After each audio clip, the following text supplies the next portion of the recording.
علاء الدین خلجی حضرت نظام الدین اولیاء علیہ رحمہ کی بارگاہ میں حاضر ہونے کے لیے ترستا تھا کہ مجھے حضرت نظام الدین اولیاء کے حضور حاضر ہونا نصیب ہو، لیکن آپ اس کو کہتے تھے فقیر کی خانقاہ کے 2 دروازے ہیں، اگر تو ایک دروازے سے آیا تو میں دوسرے سے باہر نکل جاؤں گا، اور اگر تو نے زیادہ تنگ کیا تو میں تیرا شہر چھوڑ جاؤں گا، اللہ کی زمین بڑی وسیع ہے، تیرا وطن تیرا ملک چھوڑ جاؤں گا۔ ایک دن اس نے آپ کی خانقاہ کے اندر اچانک پہنچ کے آپ کی خانقاہ کے اندر جانا چاہا، تو آپ نے خادموں سے کہا دروازے بند کر، تو دروازے بند کر دیے گئے۔ بادشاہ سمجھا کہ یہ اتنے پکے لوگ ہیں فقیر کہ مر جائیں گے دروازے نہیں کھولیں گے تو کچھ تو خون ہوگا۔ اس نے کاغذ کے ایک ٹکڑے پہ لکھا اور خادم کے ذریعے حضرت کو پہنچایا۔ لکھا یہ کہ کیا بات ہوئی کہ بادشاہوں کی چوکھٹ پہ بھی بواب چوکیدار اور فقیروں کے دروازوں پر بھی بواب، فرق کیا ہوا شاہی میں اور فقیری میں؟ تو حضرت نے کاغذ کے ٹکڑے کی پشت پر لکھا فرق یہ ہے کہ بادشاہوں کے دروازوں پر جو بواب ہوتے ہیں وہ فقیروں اور سائلوں کو روکنے کے لیے ہوتے ہیں، اور فقیروں کی چوکھٹ پہ جو بواب ہوتے ہیں وہ بادشاہوں کو روکنے کے لیے ہوتے ہیں۔ اس نے کہا حضرت اگر آپ اجازت دیں تو میں آپ کی خانقاہ کی زیارت کر سکتا ہوں؟ آپ نے کہا جاؤ کر لو۔ وہ گیا، خانقاہ دیکھی تو لنگر خانہ دیکھا، مختلف جگہیں دیکھی۔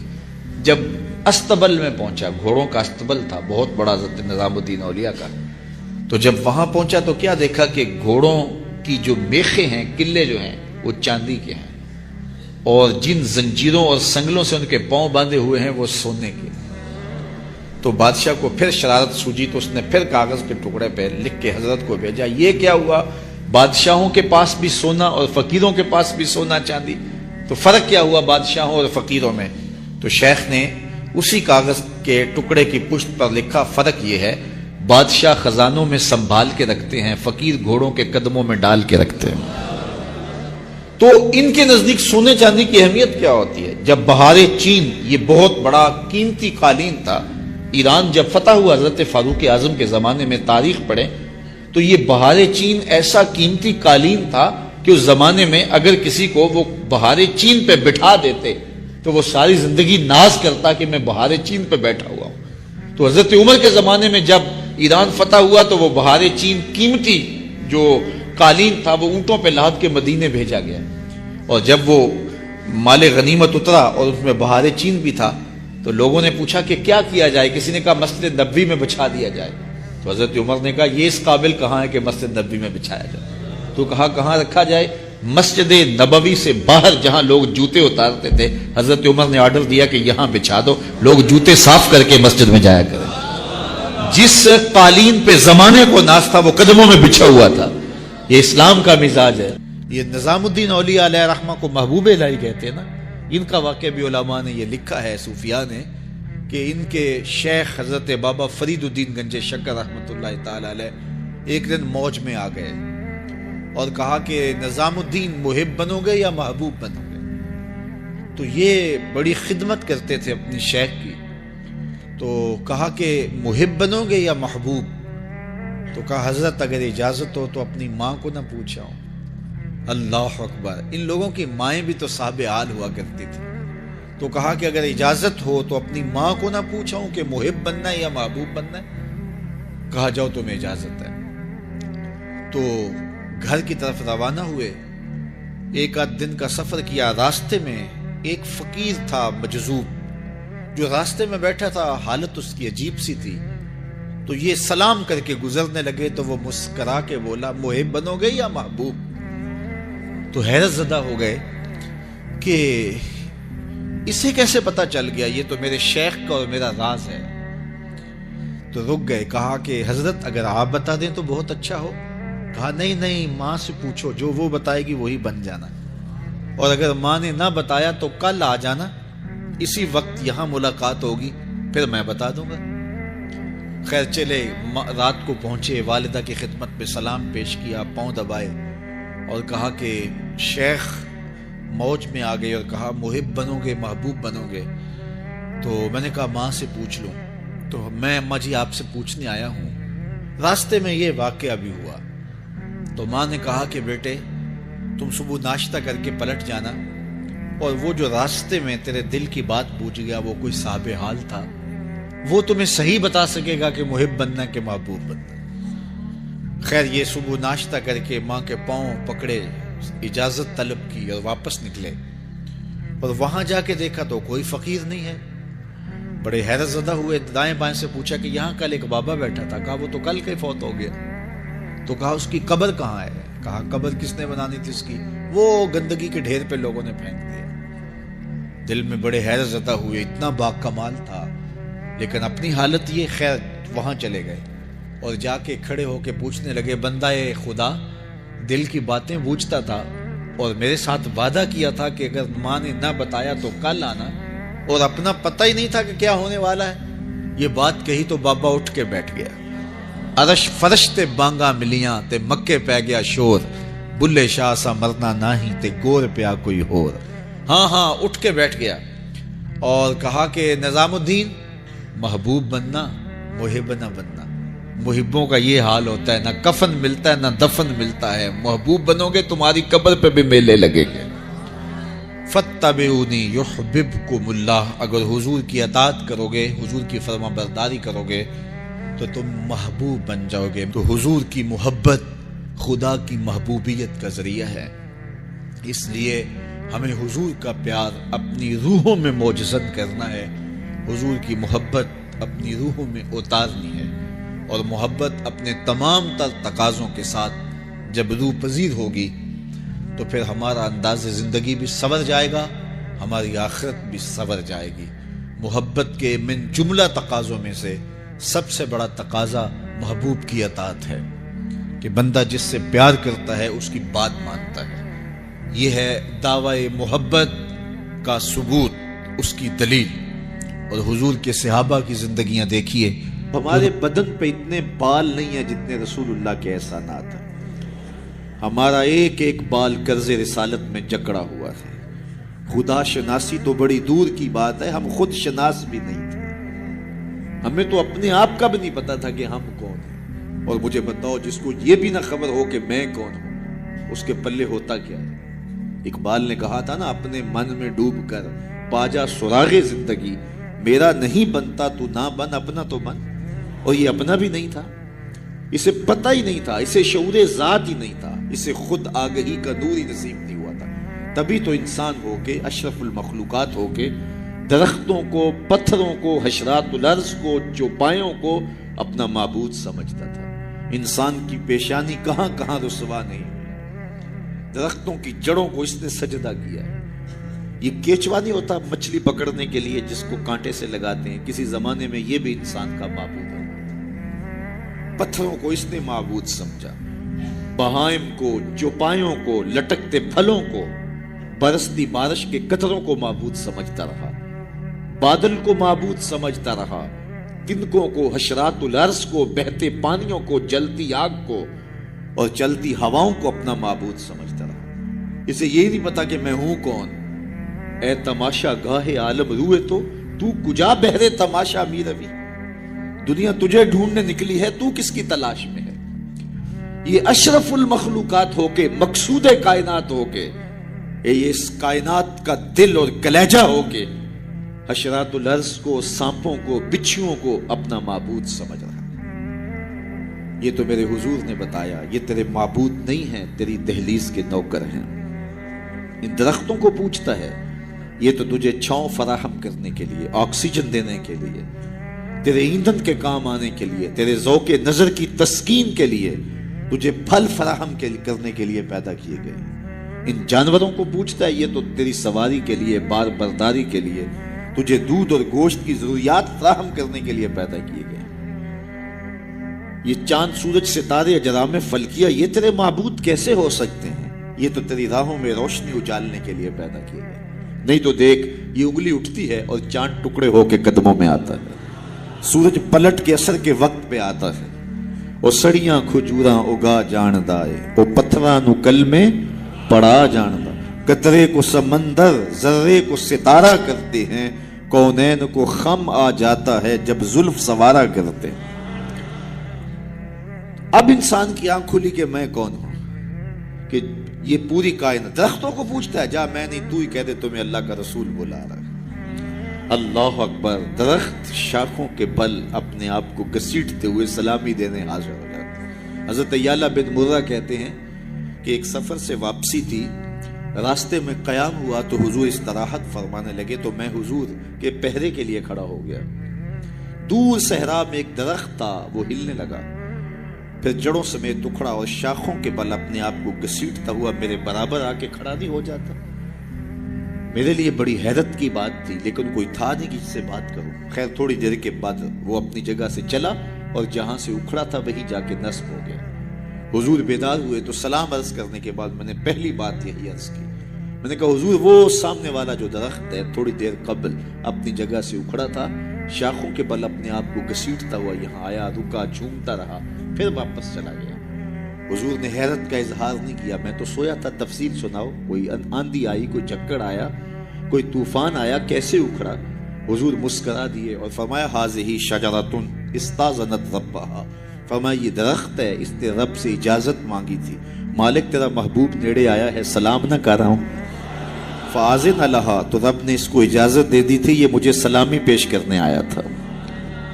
تو پوری کائنات تو ان کے حسن کا طواف کرتی دکھائی دیتی ہے، وہ انگلی اٹھاتے ہیں چاند کے ٹکڑے ہوتے ہیں، سورج پلٹ کے اثر کے وقت پہ آتا ہے، درخت کلمہ پڑھ رہے ہیں، کنکر بول کے گواہیاں دے رہے ہیں۔ اب انسان کی آنکھ کھلی کہ میں جن کو معبود سمجھتا تھا یہ تو ہمارے گرد طواف کر رہے ہیں۔ اب اس کی آنکھ کھلی، اب شعور سنبھلا اور اب وہ سمجھنے لگا کہ میں کون ہوں، اپنی حیثیت سے اب آگاہ ہوا۔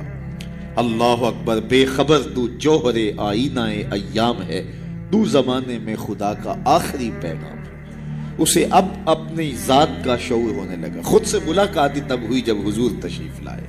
تو راز کن فقاں ہے، اپنی آنکھوں پر آیا ہو جا، خود ہی کا رازداں ہو جا، خدا کا ترجمہ ہو جا، خود ہی میں ڈوب جا غافل، یہ سر زندگانی ہے، نکل کر حلقہ شام و سحر سے جاویداں ہو جا، مسافے زندگی میں سیرت فولاد پیدا کر، شبستان محبت میں حریر و پرنیا ہو جا، گزر جا بن کے سیلے تند رو کو ہو بیاباں سے، گلستان راہ میں آئے تو جوئے نغمہ خواہ ہو جا۔ تیرے علم و محبت کی نہیں ہے انتہا کوئی، نہیں ہے تجھ سے بڑھ کر ساز فطرت میں نوا کوئی۔ اسے اب پتہ چلا، اپنی ذات کی شناخت اب ہوئی۔ اللہ اکبر، کانپتا ہے دل تیرا اندیشہ طوفان سے کیا، نا خدا تو، بحر تو، کشتی بھی تو، ساحل بھی تو، دیکھ آ کر کوچائے جا کے گریباں میں کبھی، کیس تو، لیلا بھی تو، صحرا بھی تو، محمل بھی تو، وائے ناکامی کہ تو محتاج ساکی ہو گیا، میں بھی تو، مینا بھی تو، مستی بھی تو، حاصل بھی تو، آہ کس کی جستجو آوارہ رکھتی ہے تجھے، راہ تو، رہرو بھی تو، رہبر بھی تو، منزل بھی تو، بے خبر تو جوہر آئینہ ایام ہے، تو زمانے میں خدا کا آخری پیغام۔ تو اب انسان کو اپنی ذات کا شعور ہوا۔ خدا شناسی تو بڑی دور کی بات ہے، میں کہتے ہیں انسان کی اپنی ملاقات اپنے آپ سے تب ہوئی جب حضور آئے، خودی کا شعور تب ملا جب حضور آئے، من سے آگہی تب ہوئی جب حضور آئے۔ تو اگر وہ تشریف فرما نہ ہوتے، خدا شناسی تو بڑی منزل ہے، انسان خود شناس بھی نہ ہوتا، اپنے ذات سے بھی آگاہ نہ ہوتا، انسان ہو کے انسانوں کے گلے چیر رہا تھا۔ سکا باپ اپنی بیٹی زندہ درگور کر کے فخر کرتا تھا کہ میں نے اپنی آبرو بچائی۔ مائیں دنیا کی منڈیوں میں بکتی تھی، باپ کی توقیر کوئی نہیں تھی، اور یہ تو میرے حضور آئے جنہوں نے آ کے بتایا کہ بیٹی عزت کی جگہ پر ہے۔ آپ نے یہ حدیث بارہا سنی ہوگی، علماء کرام سے بارہا سنی ہوگی، لیکن ذرا اس کو اس پہلو میں دیکھو، جب بیٹیوں کو زندہ درگور کر کے باپ فخر کر رہا تھا، اس زمانے میں میرے حضور نے کہا میری بیٹی میرے جگر کا ٹکڑا ہے۔ یہ صرف کلمہ تحسین ہی نہیں ہے، یہ کلمہ جہاد ہے۔ اس دور میں جب بیٹیوں کو زندہ درگور کر کے باپ فخر کر رہا تھا، آج تو ہر شخص اپنی بیٹی کو قرار جان سمجھتا ہے، بیٹی کو آنکھوں کا نور سمجھتا ہے، نور نظر سمجھتا ہے۔ بیٹی کے جہیز کے لیے باپ اپنی ساری زندگی لگا دیتا ہے، پردیس کاٹ دیتا ہے، جوان بھائی فیکٹری میں اوور ٹائم لگاتا ہے، میں بہن کے ہاتھ بھی لے کر۔ تو آج اگر بیٹی کے بارے میں کوئی محبت بھرے جملے کہے جائیں تو بڑی بات نہیں ہے. جب باپ زندہ درگور کر کے فخر کرتا تھا اور معاشرے سے اسے داد ملتی تھی کہ تو نے بیٹی کو زندہ درگور کیا ہے، اس زمانے میں میرے حضور نے کہا کہ میری بیٹی میرے جگر کا ٹکڑا. اللہ اکبر، کیسی تبدیلی آئی. ایک موقع آیا، فرمایا کہ جو دو بیٹیاں یا دو بہنیں ان کی اچھی تربیت کرے اور ان کو پروان چڑھائے اور ان کی اللہ کی رضا کے لیے شادی کر دے تو قیامت کے دن وہ میرے ساتھ اس طرح قریب ہوگا جس طرح یہ دو انگلیاں قریب ہیں. تو مجلس میں موجود ایک صاحب اٹھے، کہا حضور اگر کسی کی دو بیٹیاں نہ ہوں تو ذرا اس کے پیچھے جھانکنے کی کوشش کیجئے، کہاں بیٹیاں زندہ درگور ہوتی تھیں اور کہاں ایک بیٹی والا سوچ رہا ہے کاش کہ میری بھی دو بیٹیاں ہوتی اور میں یہ احساس پاتا. تو یہ معاشرے کو ایک رنگ دیا، معاشرے کو ایک آہنگ دیا، خدا شناسی بھی دی، خود شناسی بھی دی. انسانی حقوق جو پامال ہو رہے تھے ان کو بحال بھی کیا. انسان اپنی عزت برباد کر رہا تھا، اجرام فلکی اور مظاہر فطرت کے سامنے ان کے چرنوں میں جھک کر کے اس کو اس کی خودی کا سبق دیا کہ تو کون ہے اور کہاں کھڑا ہے. ایک شخص ایمان لانے کے بعد حضور کی خدمت میں حاضر ہوا اور کہتا ہے جاہلیت کے زمانے کی دو باتیں ہیں، ایک یاد آتی ہے تو ہنسی نہیں رکتی اور ایک بات یاد آتی ہے تو آنسو نہیں تھمتے. کہا وہ کون سی دو باتیں ہیں؟ کہا وہ بات جو یاد آئے تو ہنسی نہیں رکتی وہ یہ ہے کہ میں ایک لمبے سفر پہ گامزن تھا. میں نے سفری معبود پتھر کا بنا ہوا ایک بت بھی اپنے سامان میں باندھ لیا کہ راستے میں پوجا پاٹ بھی چلتی رہے، لیکن جب سامان اٹھایا تو سامان بہت بوجھل تھا. میں نے سوچا کہ یہ تو میں اپنے ہی معبود کے بوجھ تلے دب کے رہ جاؤں گا، تو میں نے اس کو نکال دیا اور آٹا یا ستو گوندھ کر کے میں نے ایک چھوٹا سا معبود تیار کیا اور اس کو دھوپ میں رکھ کے خشک بھی کر لیا کہ مزید ہلکا پھلکا ہو جائے اور اس کو اپنے سامان میں اپنے ساتھ رکھ لیا. پوجا پاٹ بھی چلتی رہی. خیر جو میرا اندازہ سفر تھا توشہ سفر بھی میں نے اس کے مطابق لیا تھا، لیکن سفر کوئی 2-4 دن اوپر چلا گیا، توشہ سفر ختم ہو گیا. ایک آدھ دن تو میں نے بھوک کاٹی، لیکن جب انتڑیوں میں بل پڑنے لگے اور مجھ سے گوارا نہ ہوا تو میں نے تھیلے سے اپنے اس معبود کو نکالا جو آٹے کا بنا ہوا تھا، اس کو پتھر پہ رکھ کے کوٹا، پھر اس میں پانی ڈالا، پھر اس کو گوندا، پھر روٹی پکائی اور پھر کہا میرے معبود اب کام نہیں آئے گا تو کب آئے گا؟ اب تو میری انتڑیوں میں بل پڑ رہے ہیں. مجھے جاہلیت کے زمانے کی وہ یاد آتی ہے تو مجھے اس بت کی بے بسی پہ ہنسی آتی ہے. کیسا بے بس معبود تھا جو اپنے پجاری کو اتنا بھی گزارش نہیں کر سکتا تھا مجھے پوجنے والے میرے پہ اتنا تو ترس کھا، اب مجھے دانتوں تلے چبا کے تاریک میدے میں پھینکے گا، پھر گندگی کے ڈھیر پہ ڈال آئے گا. آخر میں تیرا معبود رہا ہوں، میرے پر یہ قیامت تو نہ توڑ. تو ایک تو وہ یاد آتی ہے بات تو میری ہنسی نہیں رکتی، اور جو دوسری بات مجھے یاد آتی ہے تو میرے آنسو نہیں تھمتے، اور وہ یہ ہے کہ میری بیوی امید سے تھی اور میں لمبے سفر پہ گیا. کئی سالوں کے بعد واپس پلٹا تو میرے آنگن میں بیٹی کھیل رہی تھی. میری بیوی نے اس ڈر سے کہ کہیں بیٹی کو دیکھ کر کے زندہ درگور نہ کر دے اس کے توتلے لہجے میں میرے لیے محبت ڈال دی تھی، اور وہ مجھے یا آباتا ہو کہہ کے مخاطبہ کرتی ہے اور میری ٹانگوں سے چمٹ جاتی. میں صفاق تھا اندر سے اور مجھے بڑا غصہ آیا. میں نے اپنی بیوی کو گھورا کہ ایک تو نے سانپ کو جنم دیا ہے اور دوسرا نخرے کرتی، اس کو باتیں سکھائی ہیں اور موقع کی طاق میں رہا. لیکن اس بیٹی کے سینے میں میرے لیے اس کی ماں نے اتنا پیار ڈال دیا تھا. بیٹیاں تو ویسے بھی باپ سے ٹوٹ کے پیار کرتے ہیں، بیٹیوں کی محبت تو مثالی ہوتی ہے. پھر ماں نے محنت کی تھی کہ اس کا باپ کوئی انتہائی قدم نہ اٹھائے، تو اس کے لیے اس کے باپ کے لیے بے پناہ محبتیں ڈال دی تھی. کہتے ایک دن میں نے موقع پایا اور اس بیٹی کو اٹھایا اور صحرا میں لے گیا. میرا خیال یہ تھا اس سے آج جان چھڑا لوں، اور گڑھا کھودنے لگا. کڑکتی دھوپ تھی، میرے بدن پہ پسینہ نمودار ہوتا تھا. وہ آگے بڑھتی اور اپنے دوپٹے سے میرے ماتھے کا پسینہ پوچھتی، لیکن میرا دل پھر بھی نرم نہ ہوا. خیر جب میں نے گڑھا کھود لیا تو باہر نکلا تو میری بیٹی نے سکھ کا سانس لیا کہ میرے باپ کی مشقت ختم ہوئی، لیکن وہ نہیں جانتی تھی کہ اگلی مشقت کس کی شروع ہونے والی ہے. میں باہر نکلا اور اس کو زور سے اس گڑھے میں دھکا دے کے اوپر سے مٹی انڈھیلنے لگا. وہ ننھے ننھے ہاتھ جوڑتی رہی، چیختی رہی اور مجھ سے گزارشیں کرتی رہی کہ یہ کیا کر رہے ہو، لیکن میں اوپر مٹی انڈھیلتا رہا اور اس کی چیخیں اس ریت تلے دب گئیں. آج جب اسلام لایا ہوں تو اس کی چیخیں مجھے سونے نہیں دیتی. عرب کے ریگزاروں میں دبی ہوئی معصوم بچیوں کے سسکتے آنسو اور اس کی روتی آنکھیں کس کو پکار رہی تھیں؟ بیواؤں کی چیخیں فریاد کر کر کے کس کی منتظر تھیں؟ یتیم کس کو ڈھونڈ رہے تھے؟ کس کے منتظر تھے؟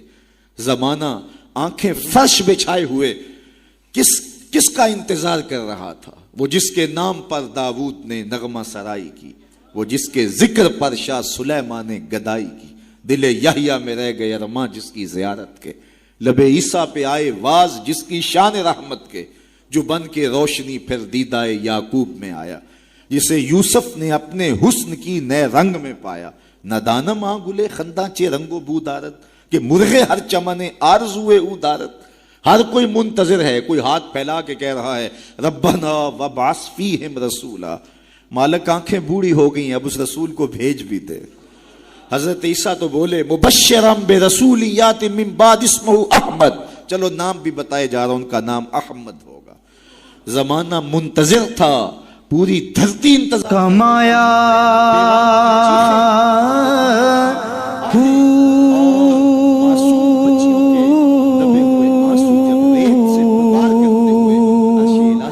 نام بھج مسیح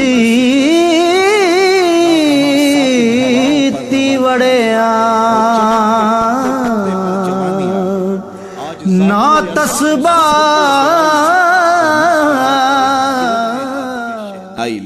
مخزن اسرار قدرت کے امی پیدا ہوئے، غل ہوا دنیا میں ختم المرسلین پیدا ہو. ایک بہار پھیلی نا، ربی ویسے بھی عربی میں بہار کو کہتے ہیں، ربیع الاول آغاز بہار. کہا محبوب تو محبوب ہے اور محبوبوں کو بہاریں ہی سجتی ہیں. جب گلیاں چٹکنے لگے گی، غنچے مہکنے لگے گی، جب کائنات بہار بن جائے گی، جانے بہار بن کے تشریف لے آنا. تو ان کی جلوہ گری، ان کی تشریف آوری انسانیت پر اللہ کا بہت بڑا احسان، اسی لیے اس کو جتلایا اور کہا لقد من اللہ علی المؤمنین اذ بعث فیہم رسولا. تو یہ احسان عظیم ہمارے اوپر ہوا، اتنی بڑی نعمت، وہ نعمت عظمیٰ جس کے لیے نبی منتظر رہے، نبیوں کی ٹیمیں منتظر رہیں، اور ہم نے کوئی آرزو تو نہیں کی تھی. وہ تو منتیں مانتے رہے. بحیرہ راہب کہاں بیٹھا تھا، نستورہ کہاں بیٹھا تھا، کہاں کہاں منتظر ان کی راہوں میں لوگ بیٹھے تھے. شب ہجر کی سختیاں کوئی اس سے جا کے پوچھے، تیری راہ تکتے تکتے جسے صبح ہو گئی ہے. زمانے منتظر رہے، صدیاں منتظر رہیں، لوگ راہوں میں بیٹھے رہے، ہم نے کوئی انتظار نہیں کیا. آنکھ کھلی، ہمارے والد صاحب مؤذن کو مسجد سے بلا لائے. انہوں نے کان میں آ کے کہا مبارک ہو، تو حضور کا غلام بن کے آ رہا ہے. شاہوں سے ملا ہے نہ تونگر سے ملا ہے، اللہ کا عرفان اسی در سے ملا. اوروں کو ملا ہے تو مقدر سے ملا ہے، مجھ کو تو مقدر بھی تیرے در سے ملا ہے. تو یہ ہماری خوش بختی، ہماری فیروز بختی کہ ہمیں وہ محبوب نصیب ہوئے جس کے لیے زمانے تڑپتے رہے، ترستے رہے، منتظر رہے، آنکھیں بچھی رہیں، تمنائیں بیتاب رہیں، آرزویں مچلتی رہیں، لیکن وہ جانے بہار بن کے تشریف لے آئے. اب جب حضور تشریف لائے ہیں، پھر صحابہ نے تو حد کر دی نا، اپنا سب کچھ ان کے نام پہ لٹا دیا. کہا آپ کے دین کا جھنڈا لے کے اٹھیں گے اور دنیا کے آخری کنارے تک پہنچیں گے. پھر تابعین نے وہ جھنڈا تھاما، تبع تابعین نے وہ جھنڈا تھاما. اس شخص کی کہانی ہم نہیں بھول سکتے جو گھوڑے پہ بیٹھ کے اللہ کے نام کی دعوت دیتے ہوئے آگے بڑھا، آگے دلدل آ گئی، زمین ختم ہو گئی، تو گھوڑے کی باگیں کھینچ لیتا ہے اور کہتا ہے مالک میرے جذبے تو جوان تھے، تیری زمین ہی ختم ہو گئی. اس پہ اقبال نے کہا تھا دی اذانیں کبھی یورپ کے کلیساؤں میں، کبھی افریقہ کے تپتے صحراؤں میں، دشت تو دشت دریا بھی نہ چھوڑے ہم نے، بحر ظلمات میں دوڑا دیے گھوڑے ہم نے. تو وہ ہمارے اسلاف تھے. آج میں اور آپ حضور کے میلاد میں آئے ہیں. ہم ایک لمحے کے لیے اپنے باطن میں اتریں، اپنے اندر اتریں اور سوچیں کیا ایک محفل سے حضور کی محبت کا حق ادا ہو جاتا ہے؟ کہ ایسے ہاتھ لہرانے سے حضور کا محبت کا حق ادا ہو جاتا ہے؟ کڑکدار نعرہ لگانے سے حضور کی محبت کا حق ادا ہو جاتا ہے؟ کیا لوگوں کو بلائیں، دعوت دیں، کھانے کھلائیں، بریانیاں کھلائیں تو کیا حضور کی محبت کا حق ادا ہو جاتا ہے؟ آئیے اگر حضور سے محبت کرتے ہیں تو سر سے لے کر پاؤں تک حضور کی غلامی کے رنگ میں رنگے جائیں۔ ہمارے استاد فرمایا کرتے تھے یہ نہ ہو کہ لوگ تمہیں پوچھیں تمہیں کون ہوتے ہو اور تمہیں بتانا پڑے کہ ہم مسلمان ہوتے ہیں، یہ دیکھو مذہب کے خانے میں اسلام لکھا ہے۔ فرماتے تھے صاحب کسی کو پوچھنا نہ پڑے، تجھے بتانا بھی نہ پڑے، تیری وضاقتہ، طرز زندگی، انداز معاشرت ایسا ہونا چاہیے تو دور سے آ رہا ہو، لوگ پہچان کے کہیں وہ دیکھو آقا کا غلام آ رہا ہے۔ نور آنکھوں میں تو چہروں پہ اجالے ہوں گے، مصطفیٰ والوں کے انداز نرالے، دنیا میں بھی ان کے دم سے مقدر چمکا، محشر میں بھی ان کی رحمت کے حوالے ہوں گے۔ تو یہ میری اور آپ کی فیروز بختی کہ ہمیں وہ رسول اور نبی نصیب ہوئے۔ تو آئیے اپنی زندگی کی ایک ایک سانس حضور کے نام کر دیں، جئیں تو حضور کے لیے، مریں تو حضور کے لیے، اور اپنی زندگی کو حضور کی راہوں میں نچھاور کر دیں، ان کے دین کا جھنڈا لے کر کے اٹھیں اور دین کے پیغام کو دنیا تک کے ایک ایک کونے تک پہنچانے کا عزم کریں۔ اور وہ کیسے ممکن ہوگا کہ ہم اپنے انداز زندگی کو تبدیل کریں۔ جب کوئی شخص صالحیت کا لبادہ پہن لیتا ہے تو پھر وہ زبان سے نہ بھی بولے، وہ سنت و سیرت کا پیکر گلی سے گزر بھی رہا ہو تو وہ بھی تبلیغ کا رنگ ہوتا ہے، وہ بھی ایک انداز ہوتا ہے، دعوتی انداز ہوتا ہے۔ لیکن اگر میں زبان سے دعوت دین کی دیتا رہوں اور میرا رویہ، میرا عمل، میرا کردار، میرا لہجہ، میرے اخلاق اس کی نفی کر رہے ہوں تو میں حرف حرف منافقت کر رہا ہوں۔ اس لیے مجھے اپنے رویے کو، اپنے طرز زندگی کو، اپنے انداز معاشرت کو حضور کی سنت کے سانچے میں ڈھالنا پڑے گا۔ محمد دی زیارت محمد دے رنگ وچ ٹھگ بازیاں جانے پیارا محمد۔ اقبال نے کہا تھا چوب نام مصطفیٰ خانم درود، از خجالت آب می گردد وجود، عشق می گوید کہ اے محکوم غیر، سینائے تو از بتا مانند دیر، تا نداری از محمد رنگو بو، بر زبان خود میالہ نام ہو۔ تو اس کو پنجابی میں جو ہے وہ قلم توڑ دیا، اللہ اکبر، یاری لا تو پاک نبی سنگ، اے پر پوری یاری۔ ذرا دیکھیے شعر کا حسن دیکھیے، اٹھان دیکھیے، یاری لا تو پاک نبی سنگ، اے پر پوری یاری، پھر درود قبول ہے تیرا لکھ نہ لو ایک واری۔ تو اپنے آپ کو ان کی محبت کے رنگ میں رنگ لو اور پھر دیکھنا کہ حضور کی محبت۔ اے تن میرا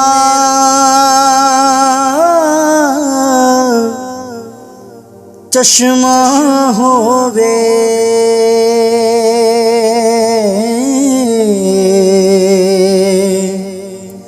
تے میں مرشد ویکھنا